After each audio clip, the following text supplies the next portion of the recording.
Hi and welcome to the NBA show. My name is Morten Jensen. Today we'll have a bit of a short video. I'll be talking to you about tanking versus remaining competitive, so stay tuned. So yes, this will be 5-6 minutes tops. As you can hear, I'm still under the weather, so that's kind of the energy that I have going these days. But ultimately, I kind of wanted to pick up on my thread from Monday after LeBron James, of course, had the comments that he had about the play-in tournament. What I kind of want to say here is that the play-in tournament was created to keep teams more competitive, and that is objectively a great thing.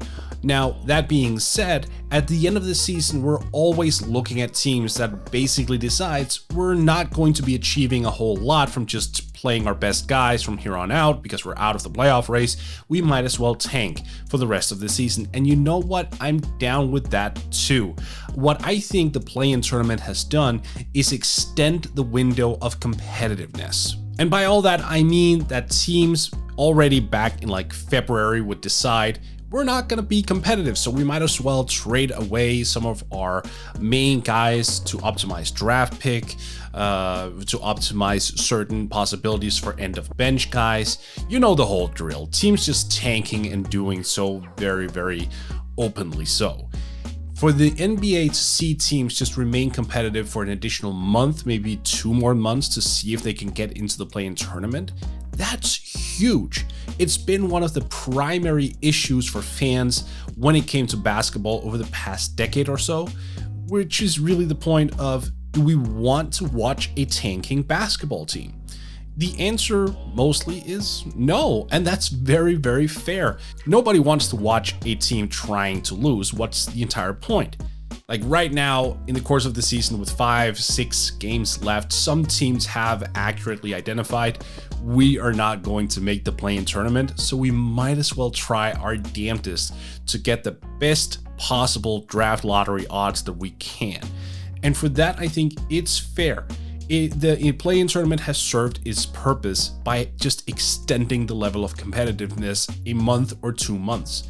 This was never going to be a thing that solved tanking, nor were the flattened draft odds that we saw come into effect a few years ago. Teams are always going to find a way to tank, especially late in the season. But you know what? That's fine as long as we get a competitive product that runs through, 75-80% of the year. I'll take that. That sure as hell beats only getting a competitive product 50% of the time.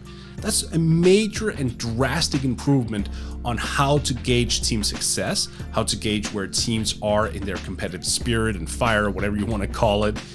I kind of like this new way of setting things up. You still have that carrot, which is if you make the 10th seed, you can make it into the NBA playoffs. That's a good carrot. That's not a bad one to actually have right dangled in front of your nose. So for NBA teams to grab hold of that and go, you know what, we believe we can still make it. There are certain teams out there who are definitely not going to make the play-in tournament, who will still fight for it until the last day. And you know what?